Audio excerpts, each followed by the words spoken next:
Bismillahirrahmanirrahim. I am Dr. Shehzad Latif, Assistant Professor of Gastroenterology. Today our lecture topic is cranial nerve examination. It's a lecture of continuation of the central nervous system examination. You have already learned in physiology, anatomy and histology all about the cranial nerve. Now for your recall, we will just review the or enlist the cranial nerve. As everybody knows very well, cranial nerve are total 12 cranial nerve. One by one we'll discuss very as per serial, as per sequence. Number one cranial nerve is called first cranial nerve or olfactory. Number two or second cranial nerve is optic nerve, and third cranial nerve is oculomotor. Fourth one trochlear. Fifth trigeminal. Sixth abducent nerve. Seventh facial nerve. Eighth vestibulocochlear nerve. Glossopharyngeal nerve. Vagus nerve, accessory nerve, and last one is hypoglossal nerve. Now we will discuss one by one all the cranial nerve. How will you examine and what are the steps for examination of cranial nerve? Any pathology of cranial nerve or cranial nerves are intact. Let's move toward step by step, one by one, starting from the first cranial nerve, which is the olfactory cranial nerve. The main function, as everybody know very well, the main function of the first cranial nerve is to assess the smell. That's the target organ is nose, both nostria having a target tissue or sense organ for the assessing or nerve ending of olfactory nerve. By using this to assessing this cranial nerve, we will use some sort of fragrance, perfume, like any soap, whatever which is easily, but it should not be pungent, sharp, or not irritating smell. Usually using in the examination that with the camphor or eucalyptus. These are the plants leaf we use for the assessment of smell. In this olfactory nerve, we will use both nostria or intact or not. One by one side, as can I mention, you will say press nose of the one nostria, then assess which type of the smell, then other one, and will assess is his or her sensation of smell is intact or not. But it should be very careful because nowadays it's a COVID-19 pandemic, and loss of smell or not any assessment of smell or taste, or again is that may be the pathology of COVID-19. Anyway, move toward your second cranial nerve. Second cranial nerve is optic nerve. Optic nerve is using by assessing acuity, examine the fundus using ophthalmoscope or fundoscopy, assessing field of vision, and assessment of the pupil size, pupil light reaction, direct reflexes, consensual reflexes, swinging, flashlight test. More in detail you will learn optic nerve examination detail in your clinical rotation in eye department, and of course it will more accurately and more in detail it will be as a real-time examination. Always over the bedside examination is better to teach or to learn examination of the cranial. Anyway, but students should remember, these are the mandatory steps for assessing the optic nerve, and is it intact or is any pathology. Let's move one by one. Examination of optic nerve, uh, that is the acuity or field of vision, using Snellen chart as you show in the slide. Putting one hand over the one eye, say one by one, at least 20 feet distant from the sitting position of the patient of the Snellen chart. Say the patient one by one, is there any written alphabet, written digits, any figures, any picture, whatever patient can say, seen easily, or patient know about, display it and ask what's written in first row, second row, third row or fourth row. That's the proper way of assessing the Snellen chart field of vision acuity. Other one is a nearsightedness. You will see farsightedness, and second one is a nearsightedness, giving that for the near vision you will get Jaeger's chart. It's a chart made same look like any digits, figure or picture. You will say the patient put your one hand over your one eye and ask what's written and what's showing in this card, and if patient easily one by one and detect or read or say, then it means near vision is intact. If it is very difficult or little hard to assess or to read, then it may be there is some problem in the near vision. And second part and next part is the color vision. Same one by using put hand of the patient, putting over the one eye, saying what is written in which color and where is it written. If patient, it's better to give us flash card of green and red color. It's better green and red color, because if there is pathology, it's very difficult for the patient to differentiate between green and red color. If you are giving this Ishera chart, then if patient can easily differentiate green from the reddish color, then it means its color vision is intact. If it is very difficult or can't differentiate, then it means there is problem in color vision. Now we move to confrontation test. In this setting, will sit examiner will sit before the patient in sitting position and putting hand over the one eye and one opposite eye of the examiner, putting hand and moving one finger at least 1 meter away from the examiner and object, and starting move finger or whatever they even pen or pencil in hand, and continuously saying patient, can you see it, and when patient will say I can't see right now, then at that point it should be not possible for examiner to see that point or that finger or pencil.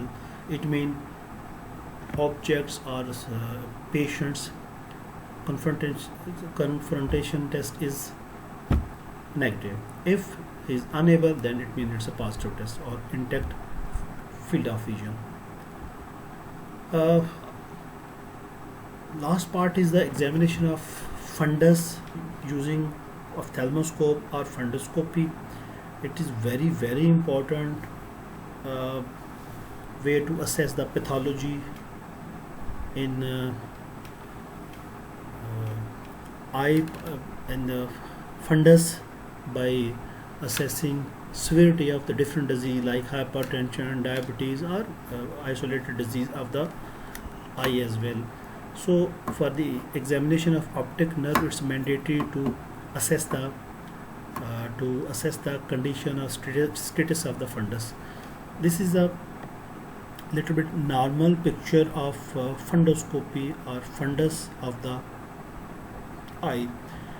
Here it is the, you can easily appreciate this is the little bit more sharp, brightened, yellowish, well circumscribed area is called optic cup. So optic cup or whole area is called optic disc. And if you will move toward little bit left side or right side over the screen or over the this slide, you can easily say it is called fovea. And there are other two part well demarcated, short, little bit smaller in size is always artery. If it is little bit blurred, little bit broad, not well demarcated, there may be some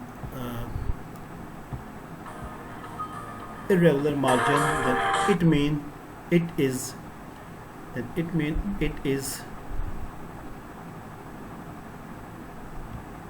then it mean it is vein.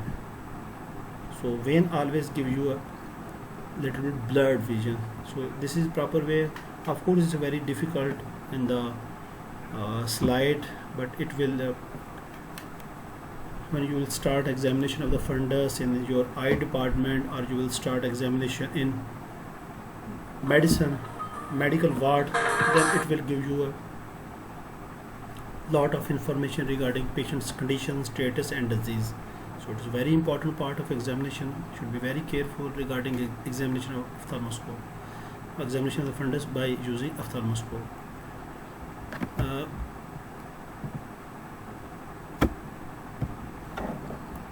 Moving toward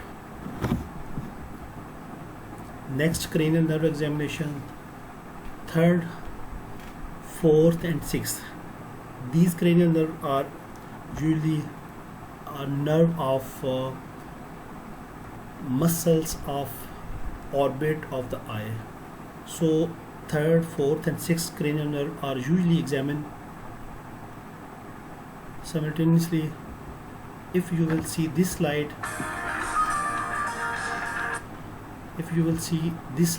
it shows a lateral or medial view. It's a muscle, superior rectus, it's inferior rectus, it's a lateral rectus, medial rectus, inferior rectus and superior oblique. So keep in mind, this is a very common, as you will you already know about the SO4LR6, superior oblique, supplied by fourth or trochlear nerve, and LR6, lateral rectus, supplied by sixth cranial nerve. Rest of all muscle are supplied by oculomotor. So by using this formula, you can easily assess the third, fourth and of course sixth cranial nerve. Using, is there an ptosis, size of the pupil, pupils constricted, dilated, movement of the eye, diplopia, nystagmus. In this way we will use by forming a, again patient will sit before you and making a sign of H. You will see continuously toward the movement of orbit of the patient, and you will assess the status of third, fourth and sixth cranial nerve. So it's a better to use the H alphabet by using finger, form an imaginary H, and you will assess continuously. You will start moving movement of the orbit, and you will assess the status of all these cranial nerve. Now we'll move to next cranial nerve is a trigeminal nerve. Trigeminal nerve has a three-part ophthalmic division, maxillary division and mandibular division. You can easily easily pick here in the color, little bit greenish or yellowish color, showing mandibular division.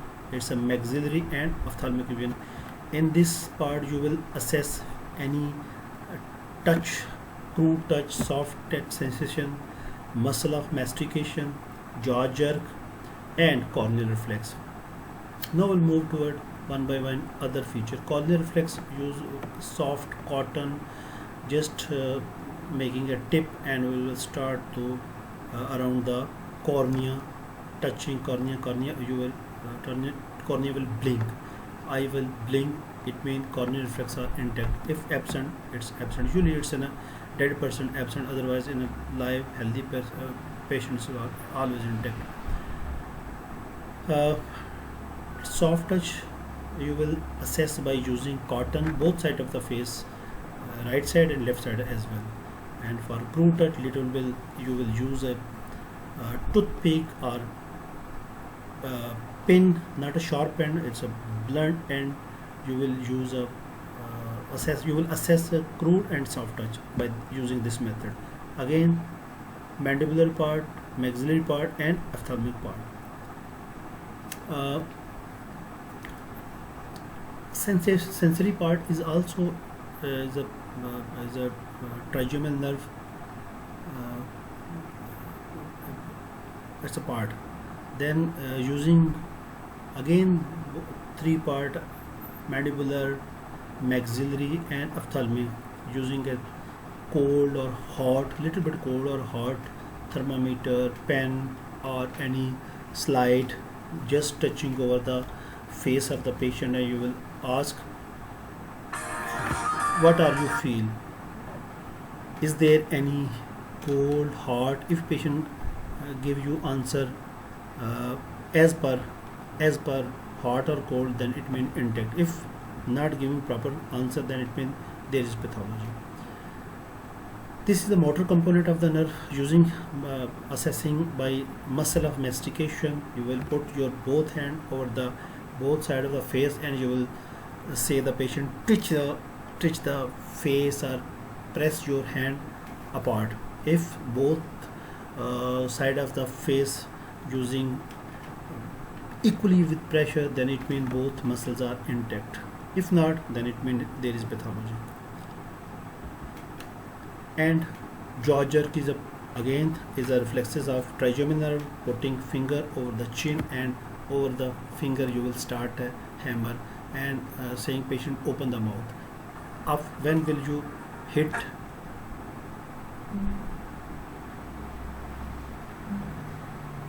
When will you hit over the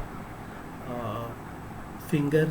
Patient if close the mouth, it means there is pathology. If not, then it means it's intact.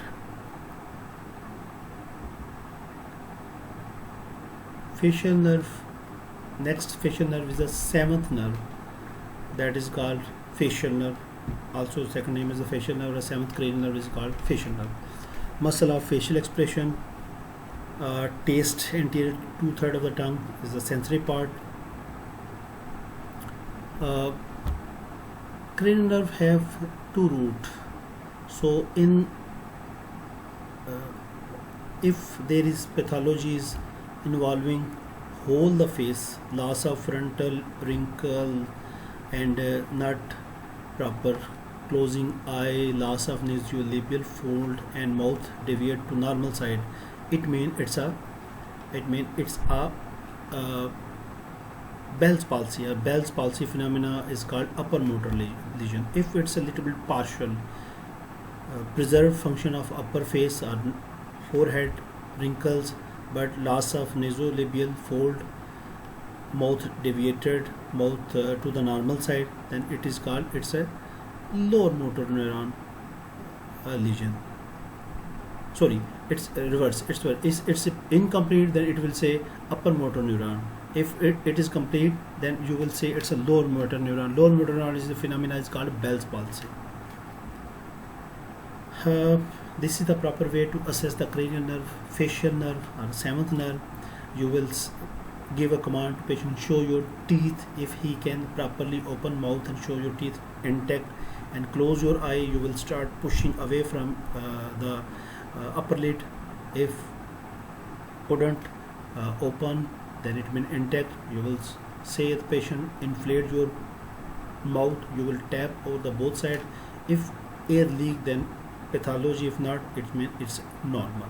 And say the patient to wrinkle over forehead or keep watching upward towards your eyes. Then if there is fold, then intact. If not, it means it's pathology. Eighth cranial nerve is called vestibulocochlear nerve. It has a two-part, hearing part and balancing part.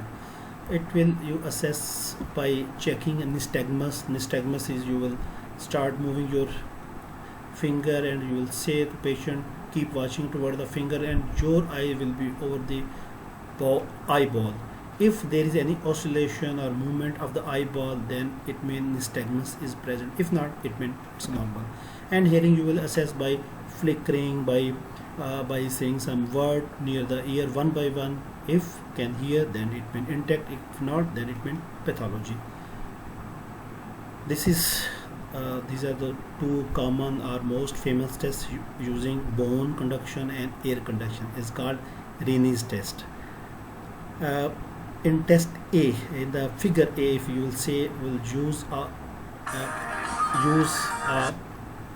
bone conduction. You will hit your tuning fork over the arm and put the master presses. If patient can hear vibration, it means intact. Then check to right side and left side both. And again for air conduction, you will again hit your arm and move toward the near the pinna of the ear or near the ear. If can patient hear vibration, it means intact. If couldn't, then it means there is pathology. Next test is the Weber test. Weber test is a very again common. You will learn in lot in your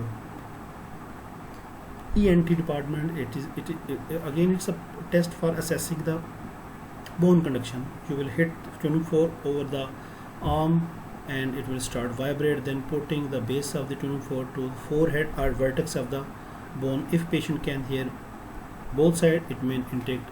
If can't hear either side, then it means opposite sides having pathology.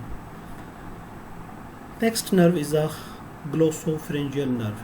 It will examine by touch sensation. You will start touching the tongue and say, ask the patient to say, "Ah." You will assess the posterior pharyngeal wall, sensation of the posterior aspect of the tongue, and position of the uvula. If it is deviated, it means there is pathology. If it's the center located, then it's normal. Vagus nerve. Clinically, it's very difficult, hard to examine the cranial nerve, but it's a largest nerve having a very long course, and but clinically it's very difficult to examine them.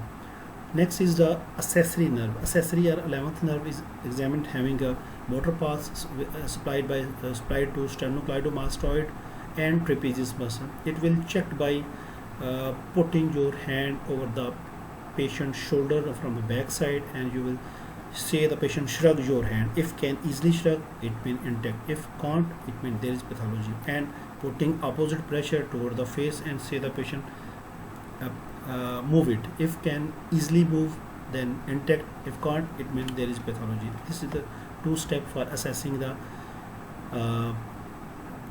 trapezius and cranial nerves, 11th cranial nerve. Last cranial nerve is called hypoglossal nerve. It is examined asking the patient, and you will first of course observe the any atrophy, any fasciculation, any midline deviation, power, detractivity, any you will say fast movement of the patient. You say ask, take your tongue out, take tongue in, take tongue up, take tongue out and down, or you will say like this. I will show you. Move your tongue all over the mouth. If easily can move, then it's intact. If can't, it means there is pathology in the 12th or last cranial nerve. It's a very brief and short but not a comprehensive examination of the cranial nerve. Of course, it is a game of bedside examination and game of practice by repetition of your the examination of the cranial nerve. Inshallah, you will learn a lot, and as you will back to the ward with the real time patient will examine the crane and all. If you people having any question, you will be more than most welcome. You may ask over the Facebook, WhatsApp group, or you may directly on my number. Thank you very much.